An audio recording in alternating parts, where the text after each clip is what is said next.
She stood in the hospital corridor holding divorce papers in one hand and her mother's death certificate in the other. Her husband's voice echoed behind her. "I never loved you. I only married you because your family had connections." 3 years of working 2 jobs to pay his medical school tuition. 3 years of missing her mother's chemotherapy appointments. If you like stories like this, subscribe now. Her hands didn't shake. Her tears had dried months ago. She looked at him one last time and whispered, "You'll regret this." But that wasn't how it all began. Emily met David during her sophomore year at community college. She was a scholarship student studying accounting. He was pre-med, charming, and came from a family that had lost everything in a business scandal. His father was in prison. His mother worked 3 jobs.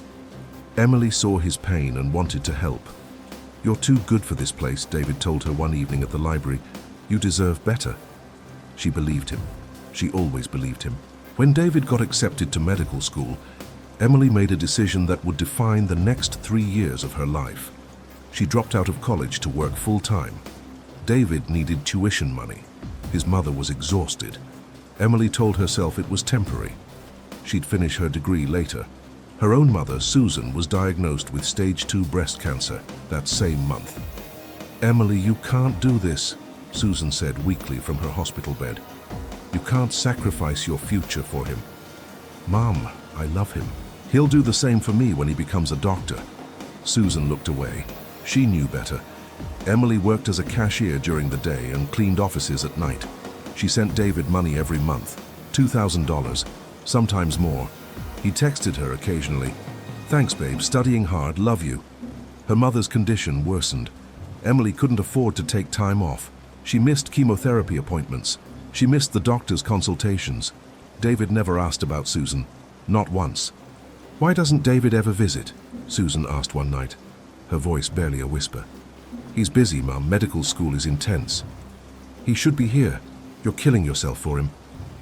Emily didn't respond. Deep down, she knew her mother was right. David's classmates posted photos on social media, parties, beach trips, expensive restaurants. Emily saw them while scrubbing office toilets at midnight. She never questioned him. She didn't want to seem controlling.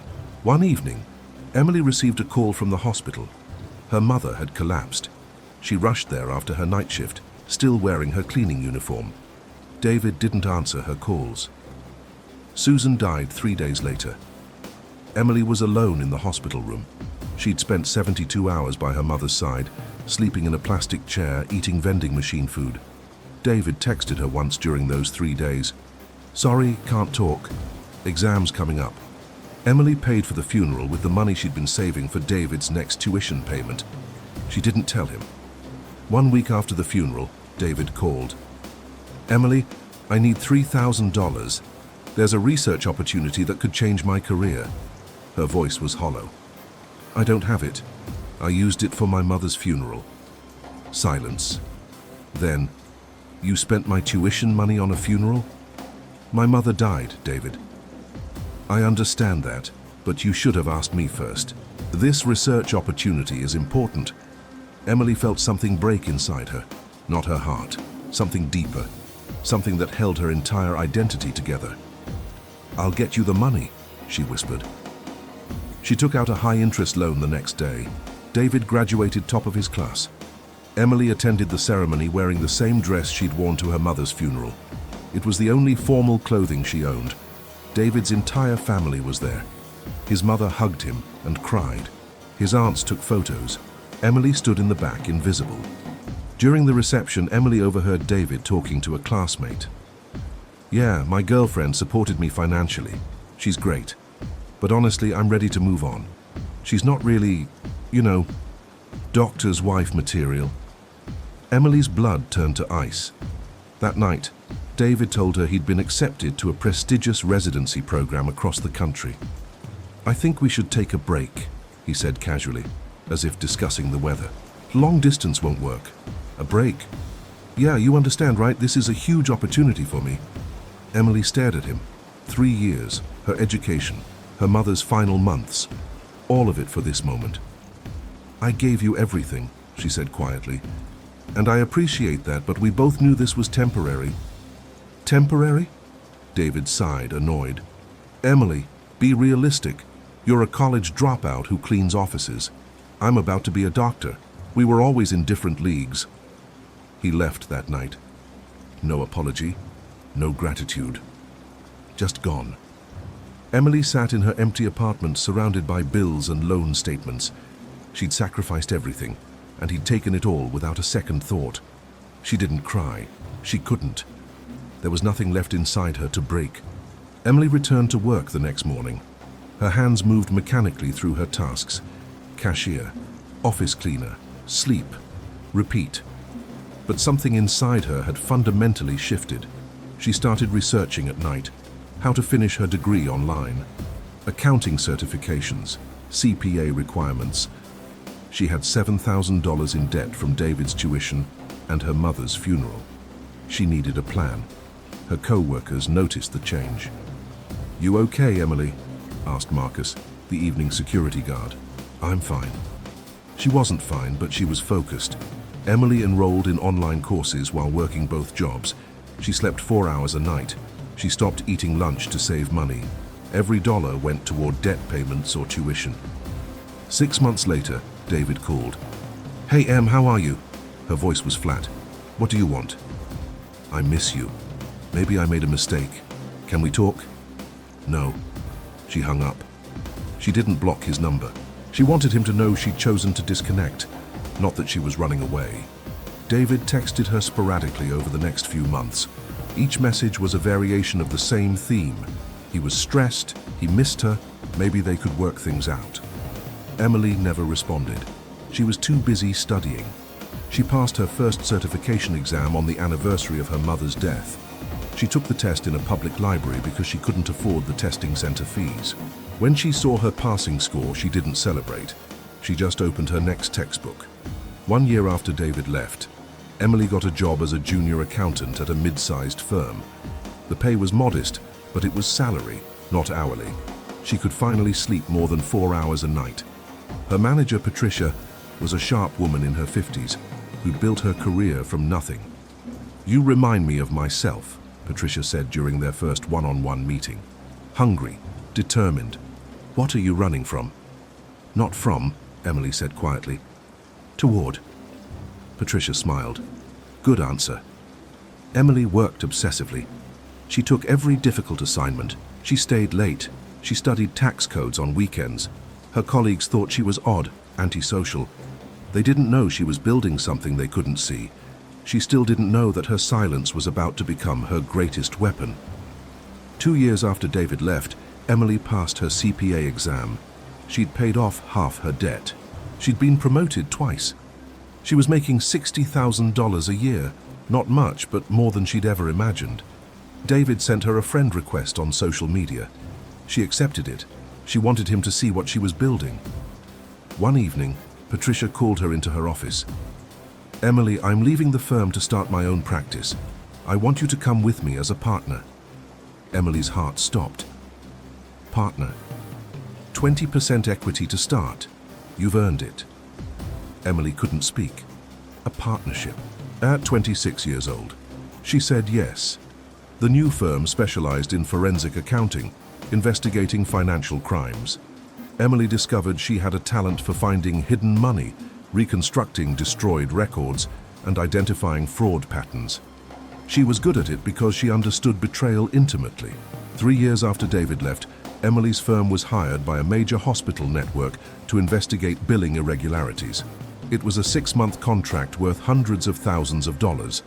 During her first day reviewing records, Emily saw a familiar name in the physician billing reports, Dr. David Mitchell. Her hands didn't shake, her breathing didn't change. She simply highlighted his name and added it to her investigation queue. She still didn't know that this case would give her exactly what she'd been unconsciously preparing for. Over the next 3 weeks, Emily discovered something interesting. Dr. Mitchell had been billing for procedures he hadn't performed. He'd been coding routine checkups as complex consultations. He'd been inflating his hours. It wasn't aggressive fraud. It was subtle, systematic, and very illegal. Emily documented everything. Every false claim, every fraudulent code, every stolen dollar. The total, $347,000 over 2 years. She prepared her report with the same mechanical precision she'd brought to cleaning offices. Facts, evidence, recommendations. She submitted it to the hospital's legal team without emotion. 2 days later, David called her. "Emily, please, I need to talk to you. It's urgent." She didn't answer. She already knew why he was calling. The hospital launched a formal investigation. David was suspended pending review. His career was in jeopardy. Everything he'd built, everything she'd paid for, was crumbling. Emily sat in her office that evening, looking at the sunset through her window. She'd bought a small condo 6 months earlier. She had savings. She had a career. She had her mother's photo on her desk. Her phone buzzed. Another text from David. "Please, Emily, I'm sorry. I'll do anything. Please help me." She read it once. Then she deleted it and finally blocked his number. The hospital's investigation took 6 weeks. Emily wasn't directly involved after submitting her report, but she heard updates through professional channels. David hired an expensive lawyer. He claimed the billing errors were clerical mistakes. He blamed the hospital's software system, but Emily's documentation was flawless. Every fraudulent claim was cross-referenced with patient records, appointment logs, and procedure codes. There was no ambiguity, no room for excuses. David was terminated. The hospital reported him to the state medical board. His medical license was suspended pending a formal hearing. He faced potential criminal charges. Emily learned all of this through a colleague. She didn't react. She simply nodded and continued working on her next case. Patricia noticed. "You okay?" she asked. "Yes." "That doctor we investigated, you knew him, didn't you?" Emily looked at her partner. "A long time ago. And now he's just someone who made bad choices." Patricia studied her face. "You're stronger than I thought." Emily didn't feel strong, she felt empty. But emptiness, she'd learned, was better than pain. 2 months later, Emily received a letter from David's mother. It was handwritten, 4 pages long. She apologized for her son. She explained that he'd always been entitled, that she'd spoiled him after his father's imprisonment. She said Emily deserved better. The letter ended with, "Thank you for everything you did for my son, even though he never deserved it. I hope you find peace." Emily put the letter in a drawer. She didn't need closure from David's family. She'd already found it in her work, in her partnership, in her mother's memory. She'd learned that revenge wasn't about destroying someone else. It was about building yourself into someone they could never reach again. 6 months after David's suspension, Emily's firm was featured in a national accounting publication for their forensic work. Her photo was on the cover. The article called her one of the industry's rising stars. That same week, the state medical board upheld David's license suspension and imposed a $50,000 fine. He was required to complete additional ethics training before applying for reinstatement. Emily read about it online. She felt nothing. Not satisfaction, not vindication, just the quiet acknowledgement that justice had its own timeline. She closed the article and returned to her current case, a corporate embezzlement investigation involving millions of dollars. Her mother had been right all along. You couldn't sacrifice yourself for someone who didn't value you. But her mother had been wrong about one thing. Emily hadn't lost those 3 years. She'd invested them in learning exactly who she never wanted to become. That evening, Emily stood in her condo looking at the city lights. She was 30 years old. She had a career, a partnership, and a future she'd built alone. She thought about David occasionally, but only the way you think about a lesson you've already learned. She picked up her phone and opened her mother's last voicemail, the one she'd saved for 4 years. "Emily, sweetheart, promise me something. Promise me you'll never forget your own worth. Not for anyone." Emily closed her eyes and whispered to the empty room, "I promise, Mom, I finally promise." She deleted the voicemail. She didn't need to hear it anymore. She'd already become the woman her mother had hoped she'd be.